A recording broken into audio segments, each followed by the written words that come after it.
Bem-vindos ao podcast Os Pais do Século XXI. Chamo David Spínola.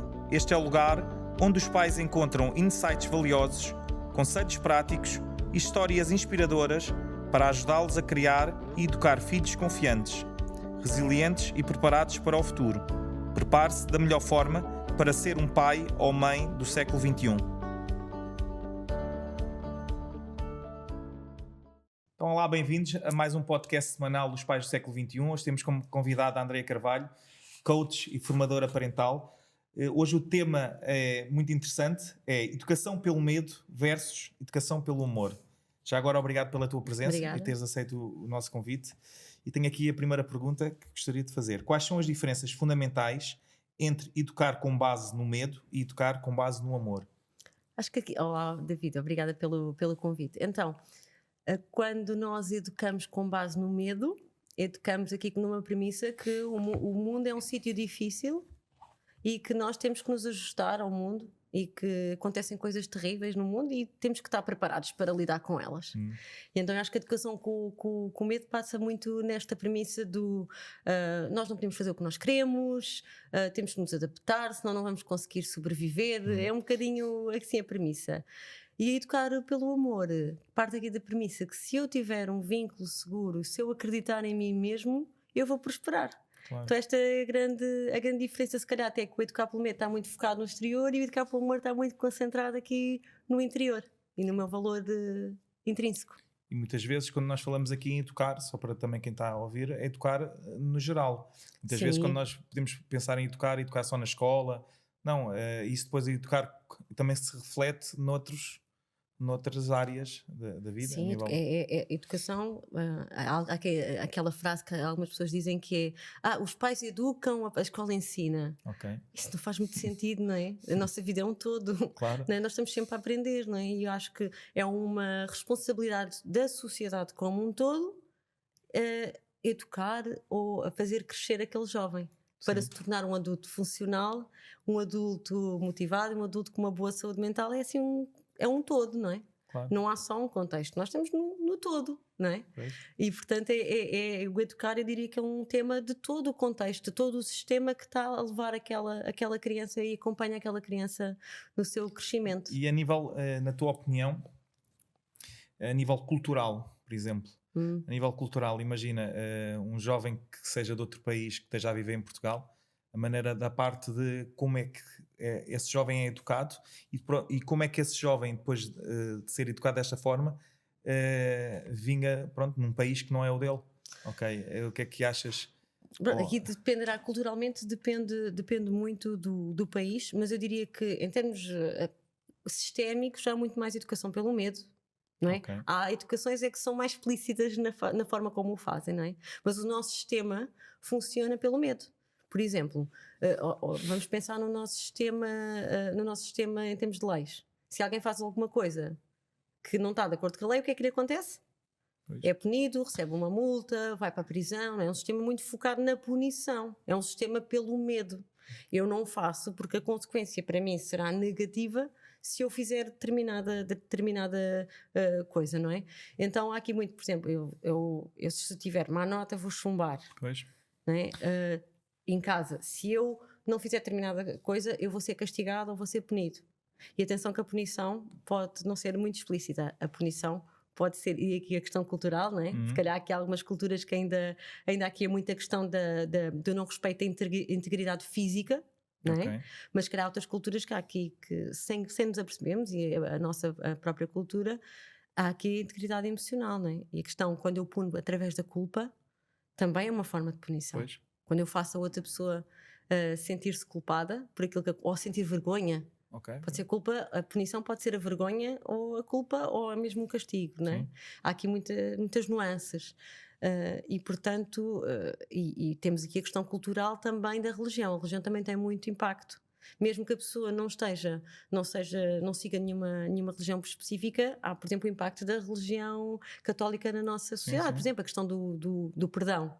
Sim. Temos que pedir perdão quando fazemos alguma coisa errada, não é? Isto é uma cultura, é uma coisa muito associada à punição, não é? E portanto a cultura também tem muito impacto na forma como se educa. Agora vou puxar aqui para a escola. que é a minha área também, sendo professor. Muitas vezes a parte do, mesmo a nível de ensino, a parte do, muitas vezes se não tens essa boa nota vais chumbar, não vais ser ninguém, etc. Aqui muitas vezes também a parte do ensino influencia muito, não é só a educação em casa, como tu disseste, é um todo. A parte do ensino muitas vezes, e tem de ser melhorado, e queria também ouvir já agora a tua opinião, mas é muitas vezes também a parte dos professores, também a maneira como é ensinada, a parte da educação, é um bocado pela educação, com a educação pelo medo, não é? Sim, sim. Se não fizeres vais chumbar, não vais ser ninguém, etc, etc. E muitas vezes aqui é mais a educação pelo amor, de ajudar o jovem, não é a educação pelo medo, não é? Exatamente. É que, qual é que é a minha intenção como professor? Sim. O que é que eu quero? Não é? E é muito importante cuidar da relação professor-aluno. E aqui, como sabes também, há muitas coisas que estão a influenciar neste momento esta relação, desde professores que estão esgotados, desde professores que estão com turmas muito grandes, Sim, sim. desde professores que têm que dar aulas de acordo com o método que já está completamente desadequado e, portanto, os jovens não conseguem, desde o método e a própria temática que Claro. está a ser abordada, que tem Claro. muito pouco interesse para os miúdos, não é? Então, é muito complicado estar numa sala de aulas com muitos alunos, não é? Enquanto alguns estão a distrair a aula e não entrar aqui por uma estratégia mais punitiva, não é? Tipo, olha, vais para fora da aula se fizeres isso, etc. E não focar espera aí, há aqui qualquer coisa que não está a funcionar. O que é que não está a funcionar? Como é que eu posso pôr a funcionar? Não é? Claro. Esta preocupação, esta relação, e cá está. Aqui também tem muito que ver com porque é que eu sou professor? Claro. Eu estou aqui porquê? Estou aqui só para ganhar o meu ordenado e para debitar algumas coisas que eu tenho conhecimento, ou eu estou aqui porque eu quero ajudar estes jovens a serem felizes e a prosperarem na vida? Pois. E quando mudamos este mindset, é o que é que eu estou aqui a fazer? Acho que muda muito, não é? E é uma pergunta simples, é É. poderosa, mas é simples. O que é que eu estou aqui a fazer? Qual é a minha grande intenção? Claro. Porque se calhar eu ajudo muito mais, e nós sabemos disto, não é? Falaste aí da questão casa-escola. Às vezes, um professor pode ser determinante na vida de um Claro. adolescente. Há crianças que sofrem violência em casa, que vêm de contextos muito difíceis em casa, e às vezes um professor é o único foco de esperança daquela criança. Um professor, e nós sabemos, há muitas histórias destas, de um professor que mudou completamente a vida, Sim. que lhe disse: olha, eu acredito em ti, Sim. tu vais conseguir, eu acredito em ti, eu estou aqui, se precisares falar comigo, eu estou aqui. Tu há pouco disseste que havia crianças que falavam contigo, ou adolescentes que falavam contigo e que não falavam assim em casa. Quantos existem, não é? E quando nós pomos o foco nisto, eu posso fazer a diferença. Eu vou concentrar-me para fazer a diferença, pode causar aqui toda uma mudança E de eu como paradigma. professor, eu não é? acho que é um... Porque a fase da adolescência é rápida, passa num instante, e eu como professor sinto que o aluno, se disser assim, eu ainda me lembro daquele professor de há 10 anos, isso para mim é o mais motivante, e se não fosse aquele professor, sim, não é a parte de educação pelo medo, e que acho que é mais fácil educar pelo medo do que educação pelo amor, ou não? É mais É fácil, assim, acho eu. as consequências não são boas, não é o mais fácil, muitas vezes é a única forma que nós conhecemos. Pois, Porque qual é que foi a nossa experiência para trás, não é? Se nós não tivermos bons exemplos, ou exemplos que nos ensinaram aí nesse sentido de criar relação, etc., também se torna difícil. E claro, e há contextos difíceis, por exemplo, claro. em escolas em localizações mais difíceis, em que os alunos têm menos interesse, só têm mais dificuldades em casa, é muito mais desafiante encontrar sim. este espaço, não é? Eu acho que é um penso rápido, sabes? Essa ideia do medo é o penso Sim, rápido, sim. mas esse penso rápido, o que é que resolve? Pois, É pensarmos, ok, estou a fazer isto assim, o que é que isto resolve? Nada. pois. Vai criar até muitas vezes mais desinteresse, não é? Verdade. Tenho aqui uma questão pertinente, que é: quais são os impactos a longo prazo na vida de um jovem adolescente que foi educado pelo medo? A autoestima, o mais provável é vir a ter problemas de saúde mental, não é? Nomeadamente a questão de duvidar do seu valor próprio, não é? Porque eu só recebo, quando há uma educação pelo medo, há um amor condicional, que é, porque quando há o medo, há por um lado o castigo e por outro a recompensa, não é? Às vezes, infelizmente, nem sequer há recompensa, não é? Eu só me sinto amado quando faço as coisas de acordo com o que o meu pai e a minha mãe querem, não é? Então, se eu não fizer isso, eu não me sinto amado. Portanto, é um amor condicional que surge ali. Isto cria o quê? cria uma dificuldade em eu me dar valor a mim próprio, porque se nem os meus pais acreditam em mim, como é que eu vou acreditar? Pois. Ou eu só tenho valor pelas coisas extrínsecas que acontecem, pelos meus resultados, não é? E isto mais tarde nós não vamos falhar muitas Pois, vezes. pois. É super importante falharmos, não é? Pois. E vai acontecer a vida toda. Quando isto acontece, eu não tenho autoestima suficiente para conseguir superá-las e podem acontecer aqui. Eu diria que a saúde mental é assim o ponto mais relevante, não é? A minha dificuldade de vinculação, de retar em noutros relacionamentos, vou ter dificuldades, vou ter a ter medo do que é que vai acontecer, de me entregar a outros relacionamentos. Sim, E sim. aqui esta questão do medo também dependerá muito do contexto de cada casa. Mas Eu sinto cada vez mais, estás a tocar, e digo sempre isso na maior parte dos podcasts, na escola e mesmo nos jovens que trato regularmente nas aulas e nas explicações, depressão. Eu acho que deve ser, não é? Depressão, ansiedade, além disso, medicados. Estarem medicados e muitas vezes os pais não conseguem ajudar. E muitas vezes aqui é para refletir, não é? Porque sim. é que eles estão assim? Isto afeta muito o vínculo. O vínculo Ok. a teoria de vinculação é muito importante. Se quiserem depois estudar um pouco sobre isso, é muito importante. Como é que o meu filho se sente em relação a mim? Ele Pois. vê-me como o porto seguro e eu gosto muito desta imagem. Nós, como pais, devemos ser o porto seguro dos nossos filhos. Eles podem ir para o mundo, eles podem, então na adolescência, nós já não estamos a conduzir o barco deles, já são eles que conduzem. Mas nós devemos ser o porto seguro onde eles podem voltar se alguma coisa correr mal. E eu acho que a maior E parte controlamos, estamos só a controlar, somos o mas copiloto. sim, Gosto muito da sim, imagem do copiloto, não é? Somos ali o copiloto, mas já não somos nós. Na adolescência já não somos nós que estamos ali a guiar, sim. já são eles. E nós devemos ser o porto seguro, que eles sabem que se alguma coisa correr mal podem voltar. E muitos jovens não sentem isso nos seus pais, não é? Até têm medo de contar como uma coisa mal, eu não vou. Ai, vai acontecer uma coisa terrível, vou ser castigado. Pois. Eu não sinto segurança Em vez de ter ir. um sentimento diferente, olha, eu não sei, mas não vou ser repreendido em casa ou vou ter aqui um apoio, não Eu é? sei que o meu pai e a minha mãe me vão compreender. Mesmo estando Vou mal. ter que assumir, e cá está, a questão da responsabilização individual é sempre fundamental. Eu vou ter que assumir as consequências dos meus atos, não é?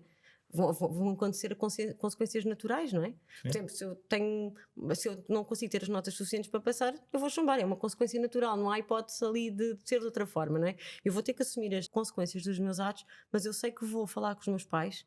Eles até podem ficar um bocado transtornados com o que eu vou contar, mas eu sei que eles vão, após eu contar, vai haver ali um momento em que eu vou me sentir, vou ter Sim, colo. e não é aquela Vou ter coisa do colo, castigo não é? que se calhar fazia-se antigamente, porque os nossos pais vêm de uma ditadura, não é?